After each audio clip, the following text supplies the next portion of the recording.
Seria Timpul Caliat, capitolul Stabilitatea interioară profundă.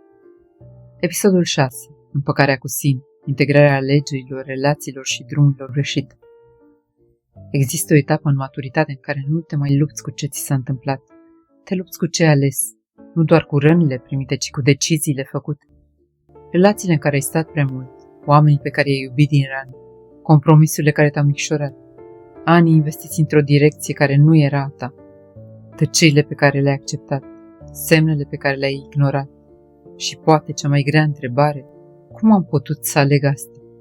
Aici apare rușinea profundă, nu pentru că ai fost rănit, ci pentru că ai participat. Și mult timp asta doare mai tare decât orice trădare externă. Te judești pentru că ai rămas, pentru că ai crezut, pentru că ai sperat, pentru că ai tolerat. Dar maturitatea nu începe când te învinovățești. Începe când înțelegi contextul în care ai ales.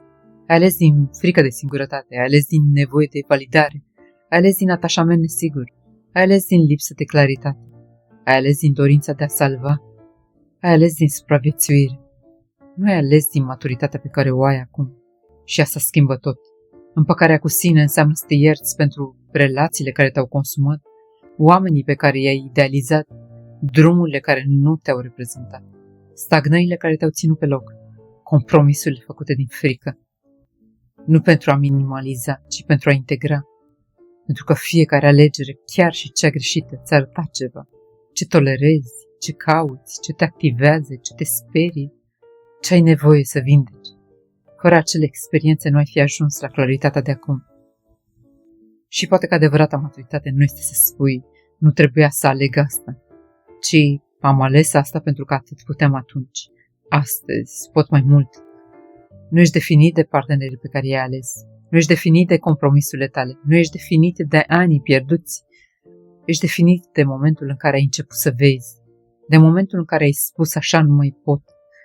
Împăcarea cu sine nu șterge trecutul, îl așează. Îl face parte din poveste, nu din identitate. Înseamnă să nu mai trăiești pentru a compensa. Să nu mai alegi oameni doar ca să demonstrezi că acum ești diferit. Să nu mai intri în relații din frică de gol, să nu mai forțezi drum pentru a repara imaginea trecutului. Împăcarea cu sine este liniștea de a spune, am fost acolo, am făcut acele alegeri și din ele m-am trezit. Este momentul în care nu te mai judești pentru cine ai fost, nu te mai pedepsești pentru ce ai tolerat, nu te mai rușinezi pentru că te-ai iubit, pentru că ai înțeles ceva fundamental. Nu alegi matur înainte de a deveni matur. Și devenirea vine prin experiență, nu prin perfecțiuni. Integrarea înseamnă că toate versiunile tale au un loc. Cea care a greșit, cea care a sperat prea mult, cea care a stat prea mult, cea care a plecat prea târziu, cea care a învățat. Nu le mai excluzi, le cuprinzi și în acel moment nu mai ești fragmentat, nu mai ești împărțit între rușine și justificare, ești întreg.